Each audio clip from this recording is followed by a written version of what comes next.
Women who've done time. What was women's prison like? A high school ex-girlfriend of mine went to lady jail for prescription drugs. She said that all the inmates would bark at her when she walked by because she was the puppy of the pound. She got an improvised tattoo from a wood staple and a mechanical pencil, and apparently they have a lot of freedom there. We exchanged letters. That's an interesting story. It's wild how different life can be in those situations. The whole puppy of the pound thing is kind of funny but also sad. Getting a tattoo with a staple sounds risky, but I guess they find ways to entertain themselves. It's cool that you both kept in touch through letters though. Makes the whole experience a bit more human, I guess. I was a volunteer tutor at a juvenile detention center. The boys and girls were separated. The boys were pretty well behaved and polite. The girls' program was shut down due to an incident that happened over 5 years ago. The director of the program told us he tries not to remember what shut it down, but told us the boys are much easier to handle than the girls. He looked like a man who had seen some things. It sounds like an intense experience. Working in a place like that, you really see different sides of people. The boys being polite is interesting, but the girls' program closing due to an incident raises a lot of questions. It makes you realize how much goes on behind the scenes in those facilities. The director's vibe probably tells you that he's dealt with some serious challenges. This is why part of my job as the guy who supervises the store from when the boss leaves till when the night manager comes in is to inspect the meat grinder. Every day, without fail, I take a strong flashlight to every part of it. If I want anything cleaned again, they do it no questions asked. You have to clean it every time you use it. There can't be any meat left in that machine, no exceptions. It's interesting how little things like that can really matter in a job. I once worked at a cafe, and we had to clean the espresso machine after every use. It's not glamorous, but it keeps things running smoothly. You don't want old coffee gunk messing with the next batch. It's just part of the routine, you know? Everyone has their own little tasks that seem tedious but are actually pretty important. Worked at a grocer when I was in junior high, and cleaning the meat grinder and meat saw were part of my job. Owner had a heart attack, and the store ended up closed suddenly for about 2 weeks. He had used both of those machines before, and they sat there unclean that whole time. When his son came to town and opened the store, I had to clean those things. Disgusting doesn't even begin to describe it. The only saving grace was this degreaser stuff they had me use to clean it. I have no idea what it was. The jug it came from had no label, but you pour like a cap full of it into a quart squirt bottle of water, and even that diluted the mist from it would burn your eyes, nose, throat. Sprayed a bunch of it all over the place, and I couldn't smell the rotten maggot fest anymore. That sounds rough. Cleaning up after a meat grinder and saw, especially after sitting for 2 weeks, must have been a real nightmare. Using that mystery degreaser just adds to the weirdness. It's wild how some jobs can be pretty gross, but you just have to push through. Glad you found a way to make it bearable, even if it meant dealing with painful fumes. Can't imagine what that must have looked like. My dad has been a CEO for almost 20 years now at a level 4 mid-max security prison, but not max, and he actually enjoys his job. He said he always sticks with the firm but fair mindset, and the inmates actually respect the hell out of him for it. He's only been involved in a couple of actual incidents, and they were minor. One of which was that he used to work RDP, which was a program for younger inmates and those that were underage and on the path for prison, to do community service and whatnot. Turns out one of the guys there was in there for raping my cousin. Had to get him transferred before there was an incident, but most of those guys just want to do their time in peace without getting treated like secondhand citizens. It's interesting to hear about your dad's work. It sounds like he has a good balance with the inmates, treating them fairly while maintaining respect. That situation with the RDP must have been tough to navigate, especially with a personal connection. It's not easy finding that middle ground in such an intense environment. But it seems like he's made a positive impact in his role, focusing on rehabilitation over punishment. Doing little things like shaving or wearing makeup helps women stay connected to their humanity. I spent some time in a psych ward, and we were required to keep things like makeup locked up, but some of the ladies would put it on every day under supervision because it helped them feel like themselves. It's interesting how small things can make a difference. I had a friend who would always feel better after putting on her favorite lipstick. Even in tough times, like when she was sick, that little act seemed to help her feel more like herself. It's a simple reminder that our routines and the things we enjoy matter, helping us hold on to our identity when things get rough. Yes, everyone loved the classes. They would always fill up, so people would get turned away. The AA and NA classes, especially, there was actually a waiting list like 3 months long. There was never any fights in the classes as far as I know. There's also gardening, a hair salon, and dog training, but only women with sentences of like 20 years could do stuff like that. I wanted a dog so bad. I was so jealous watching them play, and they even slept with them at night. I heard some bad things happen with that, but really having a pup to cuddle would have made life bearable. Sounds like a tough situation. People were looking for a way to connect and heal in those classes, which is good to see. The waiting list shows how much they meant to the people. I get the longing for a dog too. Pets can really make a tough environment feel a bit easier. It's a shame only some got that chance. Just having a buddy to cuddle with would make a big difference. Scares me too. I've never done anything illegal. I don't even pirate music, but I know people get falsely accused, and that scares me. I don't take anything that one would get withdrawals from, but I do rely on something that has given me excellent quality of life, while my quality of life was poor before. I'd fear spending days, or even months, or years as a zombie. I get that. It's tough living with that fear of being accused for something you didn't do. Relying on something for a better quality of life is understandable. We all have our ways to cope. It's just stressful knowing how easily things can change. The idea of being stuck in some sort of haze isn't appealing at all. Everyone wants clarity and agency in their lives. Just keep doing what works for you. Prison is for people who were convicted of a crime, and the sentence is longer than 1 year, and 1 day jail is for people who are charged with a crime, any crime, and are waiting until their court date or to be bailed out. Are people who were convicted of a crime, and the sentence is 0 to 365 days. Sentencing laws differ a bit in every state, but usually prison is for people convicted of felony, serious crimes, and is considered long-term housing. Jail is for people who are accused of crime or convicted of a misdemeanor, less serious crime, and is considered short-term housing. I knew a guy who got mixed up with some bad decisions. He ended up in jail for a few months, just waiting for his court date. It was a tough time for him, being in that environment, but he learned a lot about himself. After he got out, he was determined to turn things around. Sometimes, those experiences can really change a person's perspective on life. At the most basic level, the fundamental difference between jail and prison is the length of stay for inmates. Think short-term and long-term. Jails are usually run by local law enforcement and/or local government agencies, and are designed to hold inmates awaiting trial or serving a short sentence. Source: hg.org. I once had a friend who spent a night in jail for a minor misunderstanding. It was kind of wild to hear about it later. He talked about the stark differences between that and prison, mentioning how jails are more about holding people temporarily. He didn't think he'd end up there, but it gave him a different perspective on things. It's funny how quick situations can change. At the most basic level, The fundamental difference between jail and prison is the length of stay for inmates.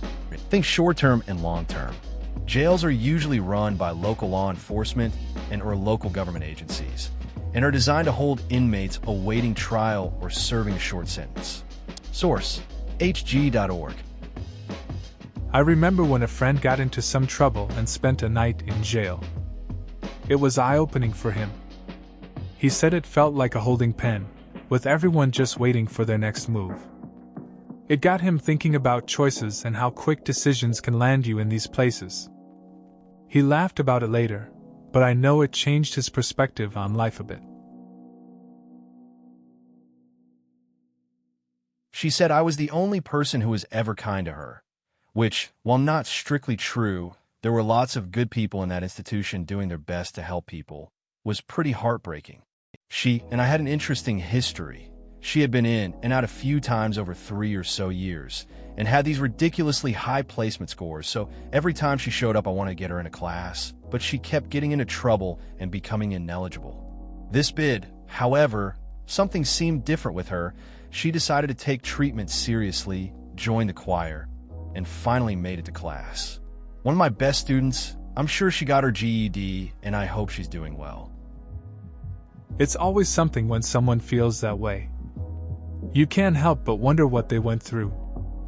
I remember a friend who had a rough patch like that. She kept bouncing around the system, but one day she just changed. Got serious about things, found her place in a group, and eventually graduated.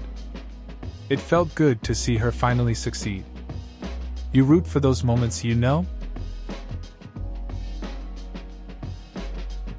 Ugh. I was in jail, and there was this one guard that really was the one ray on sunshine. Makes me tear up thinking about it. All the other guards were complete dicks to us, always screaming or talking down on us, and threatening us, etc., etc. But he would actually talk to us like human beings, and if one of the inmates was being an ass, deflect it with a joke rather than screaming at her and punishing everyone. Still, it was rare anyone was rude to him, since he was such a sweetheart. I got to talk with him a little as I was leaving, and he was genuinely concerned about the treatment of the inmates. Small bit of decency in a tough time goes a long way. It's interesting how one person's kindness can stand out in a rough environment. I had a friend who went through a similar situation. There was a counselor who would listen and offer support, making a tough time feel a bit lighter. It's these small acts that can really change someone's experience. Shows that even in the darkest places, there can be a glimpse of humanity. Makes you appreciate the good people out there. She's out now. Here's the timeline. We're 16, dating, note, did not bang. We're 17. She moves back to her mom's, sad face. We're 18. I go to university, and she goes to county. We write letters between the dorm and inmate correspondence. We're 20. She gets out, and we have the most glorious bang now. She has an adorable 3-year-old with some other guy, and I like her pictures on the Facebook. It's interesting how life changes. You start dating in high school, then she goes away and you two keep in touch. Letters keep the connection alive, I guess. When she gets out, it seems like things heat up for a moment. But now, she's got a kid with someone else. It's just how things unfold, really. You still appreciate her memories through social media. Life moves on, right?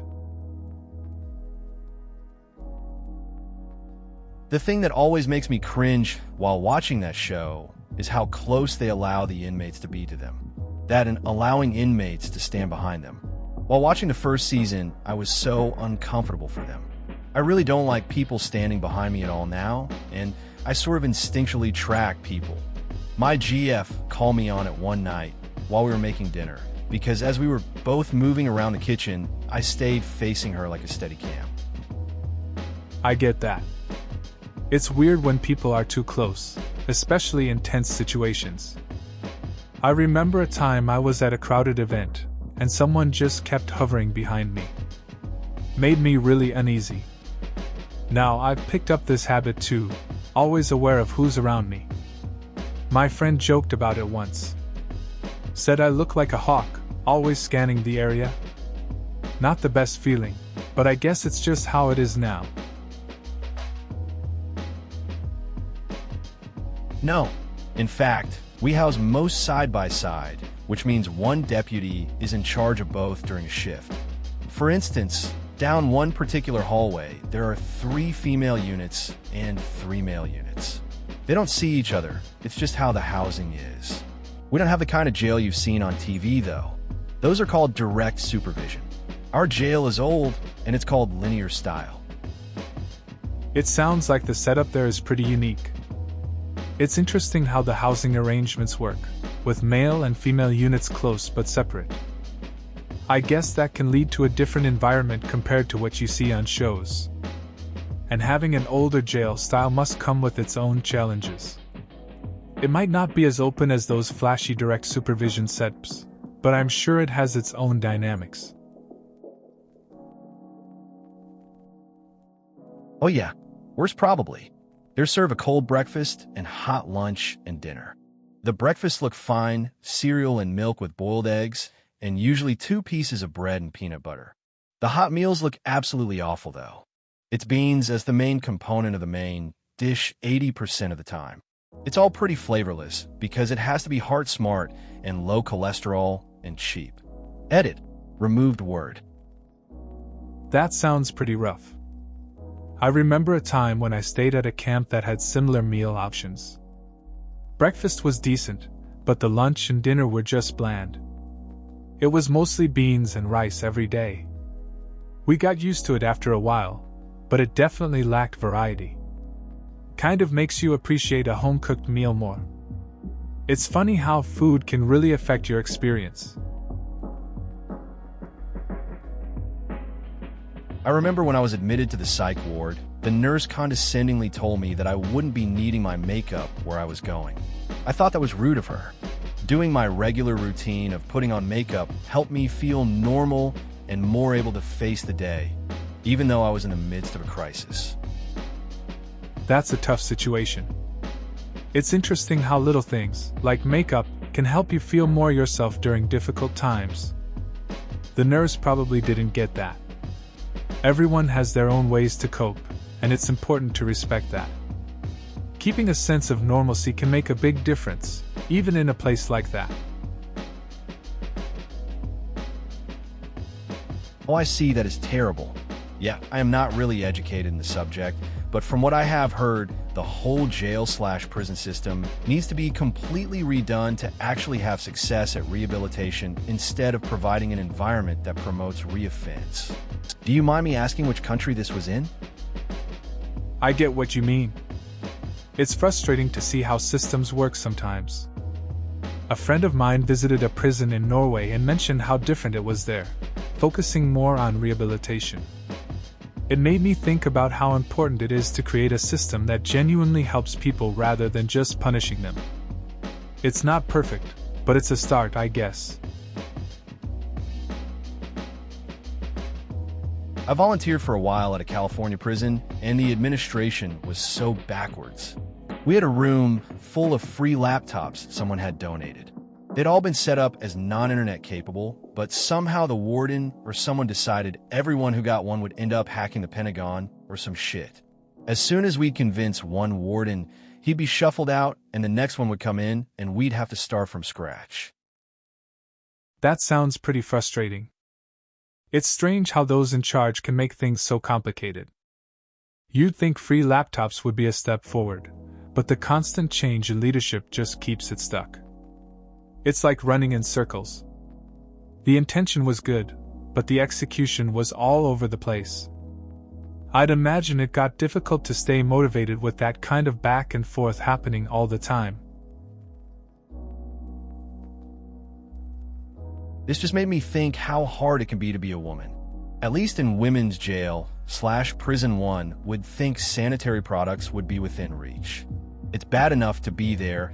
It's another not having the ability to prevent a more embarrassing situation.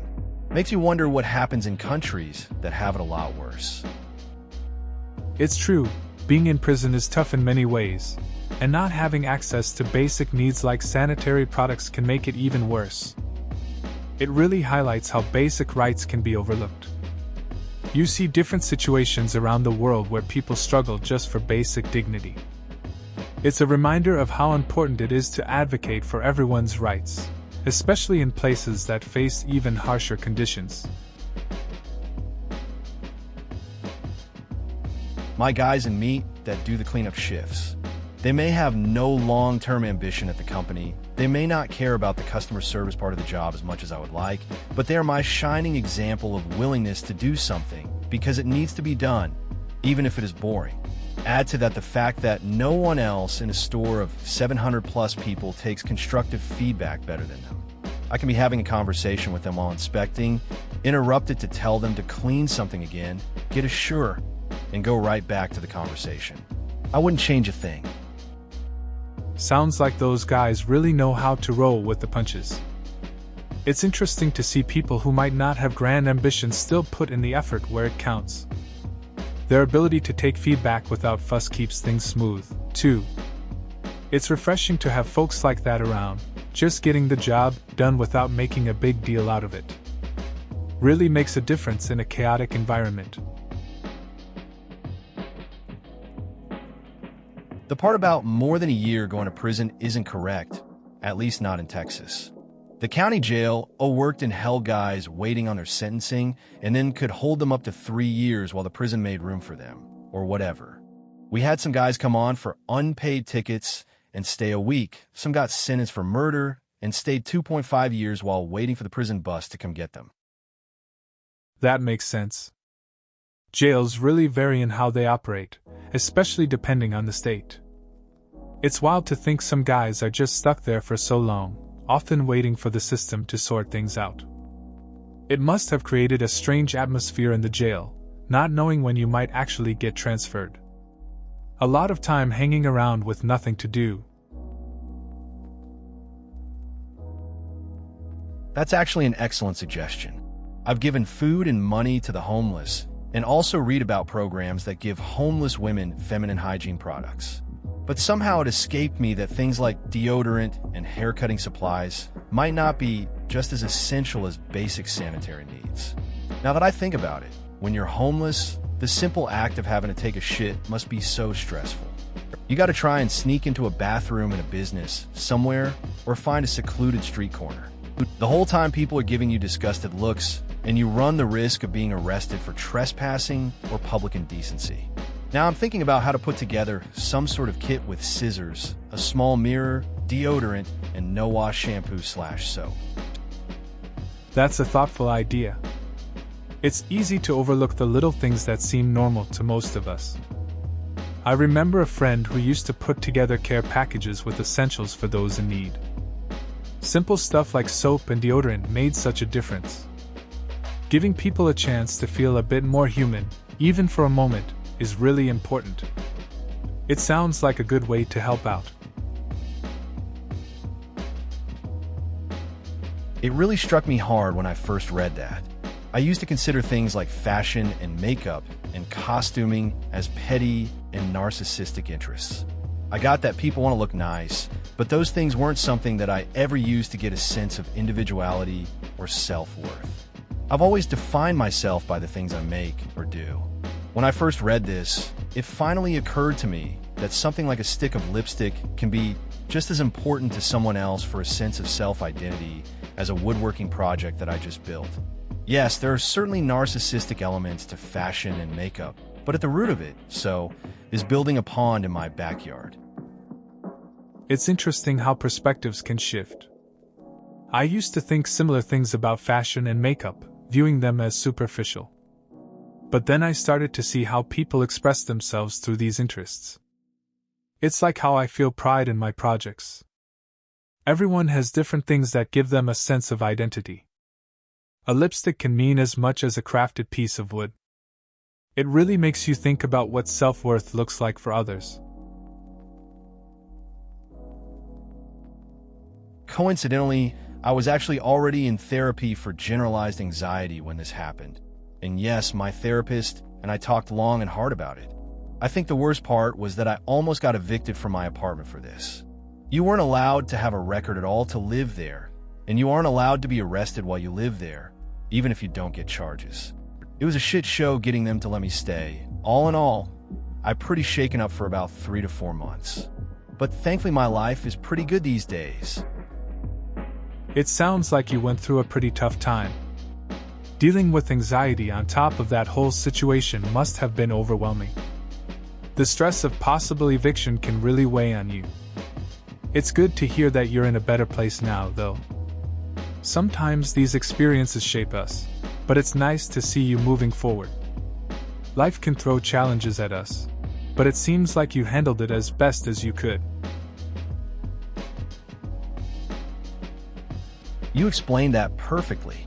I was thinking after I hit send that I didn't get into all the specifics like the sentencing angle, or going to county based on county PD, getting you versus city for a similar charge, etc. And I also don't know everything on the subject, just the generalities that I learned. Thank you for better explaining that, and your description of prison jail is exactly how I understood it from my experience with folks who'd been there or were going back while in county. You described that very well. Stay safe, and I hope that opportunity presents itself for you. It seems inmate and guard alike want to go to prison when they're in county jail. It's interesting how people's experiences shape their understanding of the system. I remember talking to a friend who had a similar run-in. He explained the difference between jail and prison in a straightforward way. Just like you said, county and city can really change things. It's a tough environment, and you'd think no one would want to go to prison, but some see it as an upgrade from county. Makes you think about their perspective. Wow. Thanks for taking the time to try to understand an addict situation. It's really refreshing to hear someone try to walk a mile in our shoes. Most of the time, people are quick to judge and don't understand how hard it really is. I can't even put into words the struggle I feel like I go through on a daily basis. So thank you for typing that out and for being understanding. It's tough dealing with addiction, and a lot of people don't get it. They see the surface and judge without knowing the struggles underneath. It helps when someone can be empathetic and try to understand the situation. Just having that support can make a difference. It's good to see people willing to listen and not just jump to conclusions. Everyone has their battles, and it's nice when there's some compassion involved. Thanks for the advice. I'll try and put something together. Also, dollar stores, FTW. Also, I'm perfectly aware of what money handouts often go to. I usually give money as part of a program like the Real Change homeless paper vendors in my city. When I do give out cash, it's usually when someone is all, give me some money to get booze. Okay, man, at least you're honest about it. Gotta appreciate that. And frankly, if anyone has a good reason to get ripped up, it's a person living on the street. It's interesting to see how people approach giving. Sometimes it's about the honesty, like that guy asking for cash for booze. You get a sense of their reality. It reminds me of a time when I offered food instead, but the person just wanted cash. It's hard to judge. Everyone has their own struggles, and sometimes, just being upfront about it can be refreshing. I don't think it's really self-control, per se. Boys tend to roughhouse a lot more than girls, and when they grow up, they retain the learned instinct to play fair. Little girls don't wrestle as much. They get given Barbie dolls and are told it's unladylike to bludgeon people with them. Sometimes you'll find a woman who was raised with a lot of brothers, and she'll usually be a perfectly good brawler. It's true. I've noticed that in my friend group, the guys would always wrestle around, while the girls stayed more reserved. One of my friends grew up with brothers and she could hold her own. We joke about how she'd throw down better than the rest of us. It's interesting how upbringing shapes skills and behaviors, isn't it? Makes you realize that experience trumps societal expectations sometimes. Please consider subscribing if you enjoyed. Love.